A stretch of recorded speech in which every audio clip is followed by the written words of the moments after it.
তোমার পার্সপেক্টিভ একটা, আমার পার্সপেক্টিভ একটা, তুমি এক ধরনের ভাবে জীবন দেখো, আমি একভাবে জীবন দেখি, এবং আমাদের দুজনের কথাতে ইনফ্লুয়েন্সড হয়ে কেউ চলে যাচ্ছে বা যাচ্ছে না, সেটা মানে চাই না আমি। রাজ ইজ দ্য বেস্ট।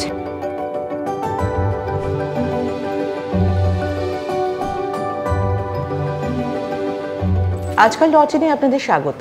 আজকে আমার সঙ্গে রয়েছে শুভশ্রী আর আমরা রয়েছি অনুসন্ধানে। প্রথমত কনগ্রাচুলেশন, সেটা হচ্ছে তোমার প্রফেশন চেঞ্জ করে সাংবাদিকতায় আসার জন্য। Thank you. তোমাদের এবার কাজটা কিন্তু আমি ঢুকে গেলাম, কিন্তু তোমার বিটটা ডিফারেন্ট। হ্যাঁ, তোমার হচ্ছে ক্রাইম বিট। হ্যাঁ, একটা কথা বলো, এই যে যখন স্ক্রিপ্টটা তোমার কাছে এলো এবং যখন তোমার মনে হলো যে আরে আমাকে একজন সাংবাদিকের ক্যারেক্টার প্লে করতে হবে, তো তুমি তো প্রচুর সাংবাদিকদের চেনো, তো তখন তোমার অবজারভেশনটা কি ছিল যে আমি এতজন সাংবাদিককে চিনি বাট আমাকে একটু ডিফারেন্ট জায়গা তৈরি করতে হবে, যে সাংবাদিককে এখনো কেউ পর্দায় দেখেনি, দেখলে মনে হবে না যে হ্যাঁ এইরকম সাংবাদিককে তো আমরা চিনি।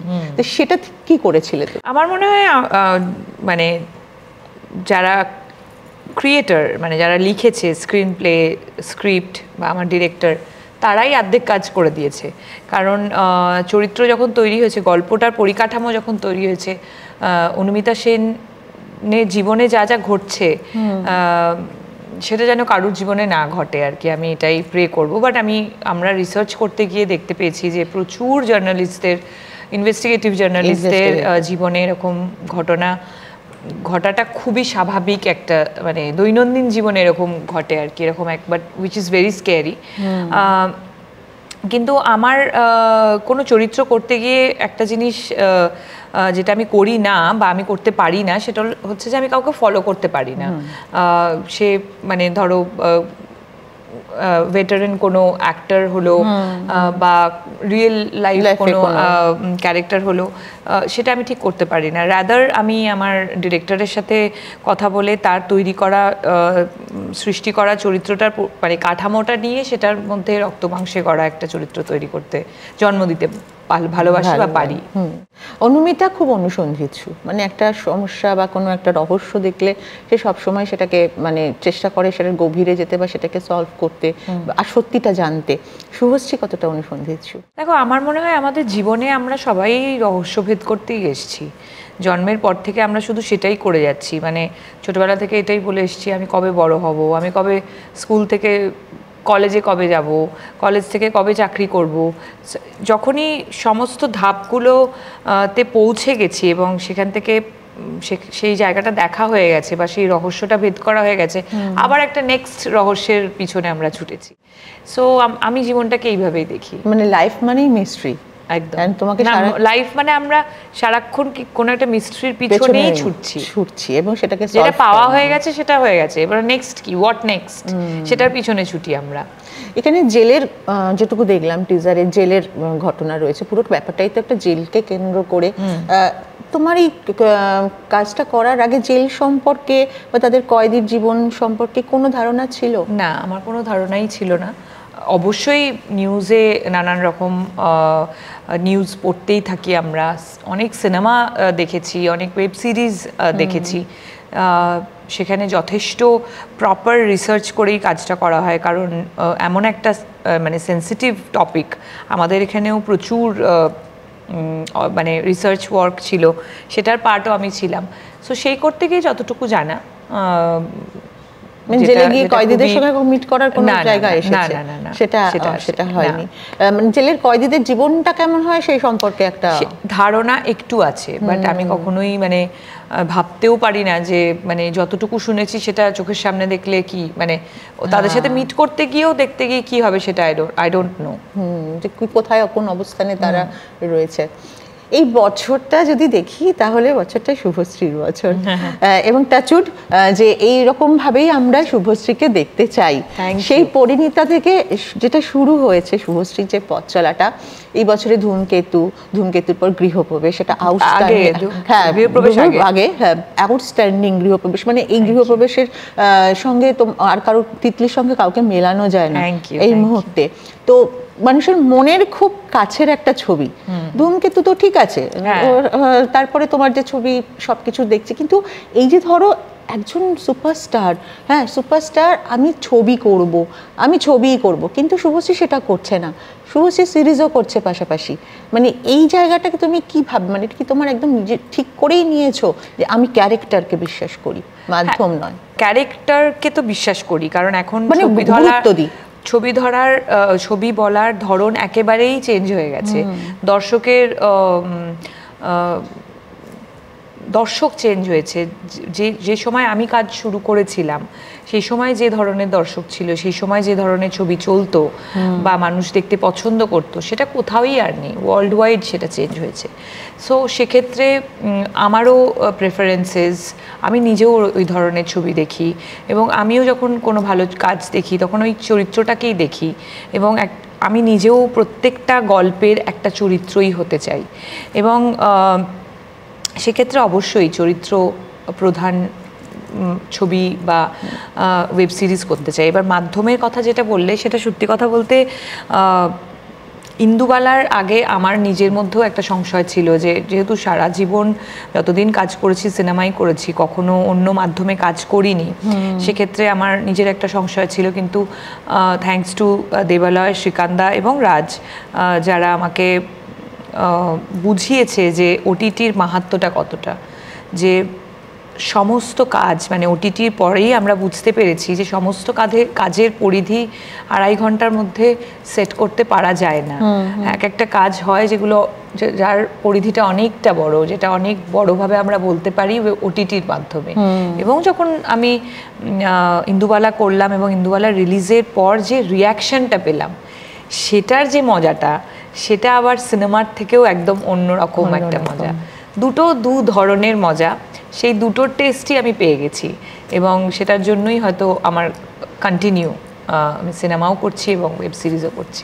শুভশ্রী, ধরো প্রডিউসার বা ডিরেক্টর একটা চরিত্র নিয়ে তোমার কাছে আসে, কিন্তু তুমি তো নিজে একজন ক্রিয়েটিভ পারসন, তোমার চিন্তা ভাবনায় নিজেকে নিয়ে এমন কোনো চরিত্রকে তুমি কখনো ফ্রেম করেছো যেটা তুমি ভীষণভাবে করতে চাও, বা রাজকে কি কখনো বলেছো তোমার সেই মনের ইচ্ছের কথা? দেখো, আমার লাভ স্টোরি খুব ভালো লাগে, প্যাশনেট লাভ স্টোরি আমার খুবই ভালো লাগে, আর আমার মনে হয় রাজ ইজ দ্য বেস্ট, মানে লাভ স্টোরি খুবই ভালো বানাতে পারে। সো আমি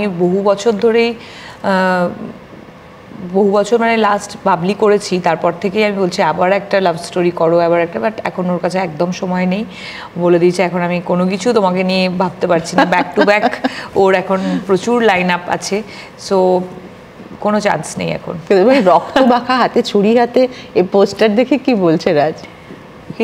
কতটা প্রলয় ঘটিয়ে দিয়েছো তুমি একটা ছবিতে, পোস্টারে, সত্যি এটা খুব অসাধারণ। মানে আমরা যবে থেকে দেখেছি আমাদের মধ্যে একটা কৌতূহল আছে যে আমরা তিতলিকে দেখেছি, আমরা বাবলি দেখেছি, এইবার এই শুভশ্রী কতটা ভয়ঙ্কর হতে পারে।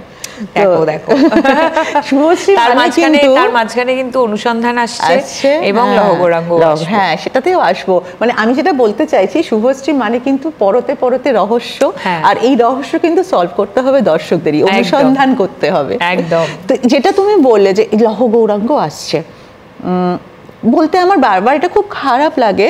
আমি যদিও পজিটিভ দিকটাই দেখি যে পুজোতে 4টে বড় বাজেটের ছবি বেরিয়েছে, বাংলা ইন্ডাস্ট্রি পায়ের তলায় জমি পুরো শক্ত, আমি এভাবে দেখি।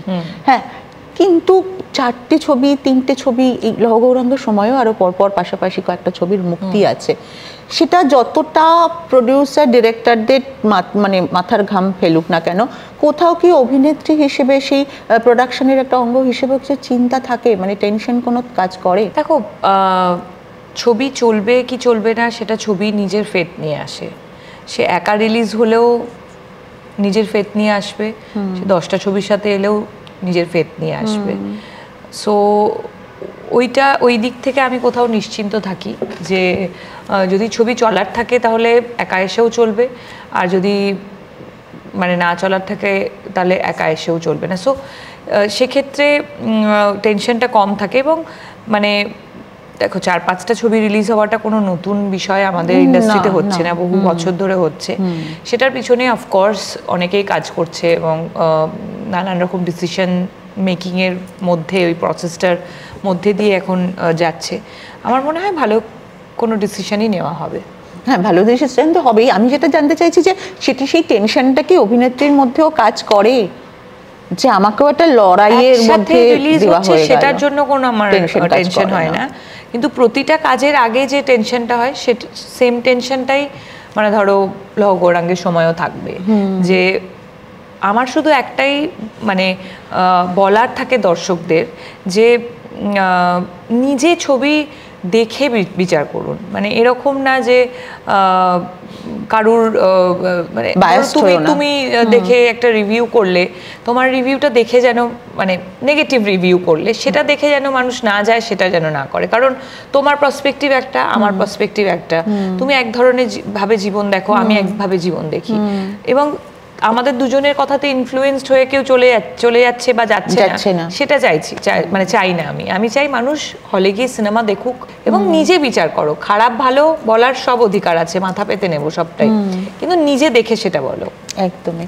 এই প্রফেশন মানে সাংবাদিকতার কতটা বুঝলে, আর তুমি কি এক্সপেক্ট করো যখন কোনো সাংবাদিক তোমার সামনে থাকবে, ঠিক কোন ধরনের প্রশ্ন আসা উচিত?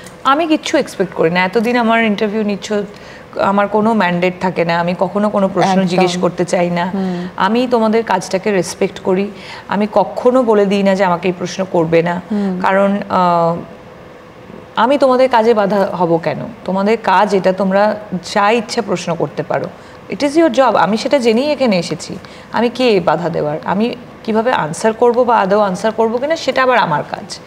সো আমার কখনোই এটা কোনোদিনও, এত বছর আমি 18 বছর 19 বছর হতে চললো এই কাজটার মধ্যে আছি, 19 বছর ধরে তোমাদের সাথে আমার সম্পর্ক, কখনোই মনে হয়নি যে এই প্রশ্নটা কেন করলে, কিসের জন্য করলে। হ্যাঁ, কিন্তু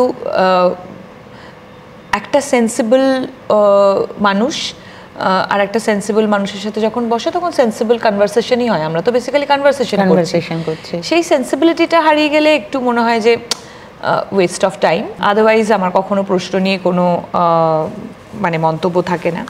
আর এই সিরিজটা করতে গিয়ে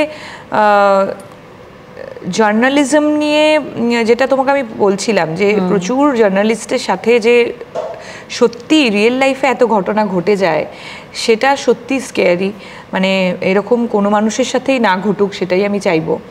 আর অনুমিতা সেনের সম্বন্ধে এটাই বলবো যে ওর বাবার আদর্শে বড় হয়েছে এবং ওই সেই বাবার আদর্শ নিয়েই নিজের জীবনের পথে চলতে চায়। ওর বাবার আদর্শ ছিল এটাই যে কখনোই বিরাট বড় জার্নালিস্ট হব, বিরাট বড় চ্যানেলে কাজ করব বা আমার একটা চ্যানেল থাকবে, এরকম কখনোই আদর্শ ছিল না। সবসময় এটা ভাবতো যে এমন একটা কোনো খবর করব যেটার জন্য যদি 4টে মানুষের হেল্প হয় তাহলে সেটাই হবে, বা 4টে মানুষের প্রশ্নকে আমি যদি তুলে ধরতে পারবো আমার মাধ্যমে তাহলে সেটাই হবে। তো সেই প্রিন্সিপালে চলতে গিয়ে অনেক সময় ঝড় ঝাপটা সামলাতে হয়, কিন্তু যখন আমরা কোনো প্রিন্সিপালে অনড় থাকি তখন কোনো ঝড়ঝাপটা দেখবে এসে আমাদেরকে নড়িয়ে দিতে পারে না। একদমই তাই, এটা ভীষণ সত্যি কথা। শুভশ্রীর ইন্টারভিউ যখন করতে আসিস তখন সেখানে কোনো এমবার্গো থাকে না, এবং কোথাও বলা হয় না এই প্রশ্নটা করবে কি, এই বিষয়টা করবে না। কিন্তু কোথাও তুমি দেখেছো যে সাংবাদিকদের না মানে ছবিতে যেভাবে রিপ্রেজেন্ট করা হয়, যে সাংবাদিকরা বোম নিয়ে ছুটছে তাদের যাও যাও যাও যাও বলে সরিয়ে দিয়ে, মুম্বাই থেকে টলিউড সব জায়গায় একইভাবে ফ্রেম করে সাংবাদিকদের। তুমি সেই সাংবাদিকদের কতটা আলাদাভাবে দেখো? মানে এটা আমাদের খুব খারাপ লাগে, সাংবাদিক মানেই হচ্ছে বুম নিয়ে দৌড়াবে আর তাদের দূর দূর দূর করে দেবে না। অ্যাকচুয়ালি আমার মনে হয়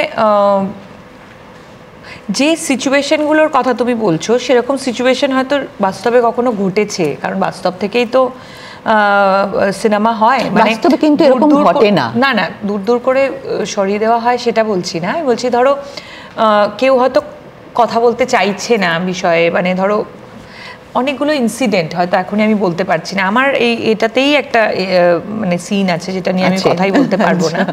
আমি নিজেই জার্নালিস্ট, কিন্তু আমাকে অনেকগুলো জার্নালিস্ট এসে প্রশ্ন করছেন, কিন্তু সেখানে ওই হয়তো দূর দূর করা হয় না, বাট তাদেরকে কোনো আনসার না দিয়ে আমি চলে যাচ্ছি, সেটাই হয়তো অনেক ক্ষেত্রে খবরেও হয়তো দেখা যায় যে কোনো কেউ কোথাও গেছে যেখানে হয়তো আনকমফোর্টেবল, যেখানে হয়তো মিডিয়াকে ফেস করতে চাইছে না, কিন্তু মিডিয়া পৌঁছে গেছে, সেখান থেকে কাটিয়ে বেরোচ্ছে। হ্যাঁ, যে সিচুয়েশনটা হয় সেই সিচুয়েশনটাই হয়তো ক্রিয়েট করার চেষ্টা হয়, বুঝতে পারছো? এই ঠেলে ঠুলে গাড়িতে উঠে পড়লো, হ্যাঁ, উত্তর দিতে চাইছে না, স্পার্ক তৈরি করার, উত্তেজনা তৈরি করা, একটা জার্নালিস্টরা গাড়ির মধ্যে জিজ্ঞেস করছে, আরে উত্তর দিন, আপনি এত বড় একজন পার্সোনালিটি, আপনি উত্তর কেন দিচ্ছেন না? তো উনি হয়তো মিডিয়া ফেস করতে চাইছেন না, বা লয়ার থেকে বারণ করা আছে, নানান রকম এই যে সিচুয়েশনটা সেটাই হয়তো দেখানো হয় আর কি, যেটা বাস্তবে সবসময় হয় না। অদিতি প্রসঙ্গে একটু আসি। এর আগে আমরা অদিতির বহু ওয়েব সিরিজ দেখেছি যেখানে একজন মহিলাকে খুব একটা স্ট্রং জায়গায় দাঁড় করিয়ে দেওয়া, একটা মহিলার মধ্যে যে স্পার্ক, যে স্পিরিট, যে দম, সেটা অদিতি বারবার দেখিয়েছে। তোমার কেমন লাগলো? আমার খুবই ভালো লেগেছে। আমি বলতে চাই যে অদিতিদির এটা অন্যতম, মানে একদম অন্য ধরনের অদিতিদিকে পাবে দর্শক। যে ধরনের কাজ এতদিন ধরে উনি করে এসেছেন সেটা থেকে নিজেকে একেবারেই ভেঙে ফেলেছেন, অন্য ধারার একটা প্রজেক্টে উনি কাজ করেছেন, যে ধারায় নিজে এতদিন ধরে কাজ করে এসেছেন সেটা থেকে একেবারেই অন্য ধরনের গল্প বলেছেন, এবং সেটা খুবই ইন্টারেস্টিং। অবশ্যই সেখানে নারী শক্তি নিয়ে তো কথা হবেই, কারণ উনি নিজে একজন নারী। তো অদিতিদির সাথে কাজ করতে গিয়ে যেটা দেখলাম যে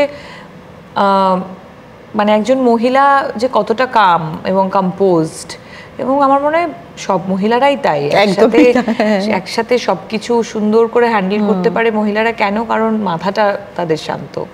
শুভশ্রী থেকে বড় উদাহরণ এখানে নেই, তার কারণ যেভাবে তুমি সংসার, তোমার কেরিয়ার, হ্যাঁ, এখানে আমরা বলি যে কোনো দৌড় নেই, কিন্তু কোথাও তো নিজের সঙ্গে নিজের একটা প্রতিযোগিতা থাকে, সেটাকেও হ্যান্ডেল করতে হয়। সেটা যেভাবে তুমি ম্যানেজ করে চলছো, অবশ্যই শুভশ্রী একটা দৃষ্টান্ত সবার কাছে। একটা কথা, মানে এটা আমার শেষ প্রশ্ন শুভশ্রী, সেটা হচ্ছে যে দেখো, আমরা এখন 2025-এ দাঁড়িয়ে আছি, মেয়েরা সব পারে, সবাই জানে, তবুও এখনো মেয়েদের প্রমাণ করতে হয়। আমাদের প্রতিবন্ধকতাটা কোথায়? পুরোটাই কি মানসিক? হ্যাঁ, অ্যাবসলিউটলি মানসিকও নয়, সিস্টেমের মধ্যেও নয়। আমার মনে হয় জেনেটিক্যালি এটা এখন পাস অন হয়ে গেছে। তবে আমি ভীষণই হোপফুল, কারণ আমরা যে জেনারেশন থেকে বিলং করি, বা আমরা ছোটবেলা থেকে যে সমাজ দেখে এসেছি, সেই সমাজে এই টপিকগুলোও ছিল না। আমরা যখন বড় হয়েছি তখন জেন্ডার ইকুয়ালিটি কি কোনো বিষয় জানতামই না, ফেমিনিজম কি কোনো আলোচনাই হতো না। এখন সেটা নিয়ে আলোচনা হচ্ছে, সেটার উপরে কাজ করছে শুধু নারীরাই নয়, পুরুষরাও সেই লড়াইয়ে আছে। এবং কোথাও হোপফুল আমি এই জন্যই যে এখন এই নতুন যে জেনারেশনরা বড় হচ্ছে, তাদের বাবা মায়েরা হচ্ছে আমরা, যারা এই টপিকটা রেজ করেছে। তো মানে ধরো আমি রাজ, যে বাচ্চাদেরকে এই পৃথিবীতে এনেছি এবং তাদেরকে যে মানুষ করছি, তারা অন্যভাবেই মানুষ হচ্ছে। তারা জেন্ডার মানে ইকুয়ালিটিতেই জানবে। সো ইন ফিউচার আমার বিশ্বাস যে এই টপিকটা শুধু টপিক হয়ে থাকবে না, এটা রিয়ালিটিতে পরিবর্তন হবে। অনুসন্ধান 7 তারিখ রিলিজ করছে একজন সাংবাদিকের লড়াই, যে লড়াই কোথাও আমরা বাস্তবেও হয়তো দেখতে পাই, কিন্তু সেটা হয়তো সামনে আসে না বা প্রচারে আসে না।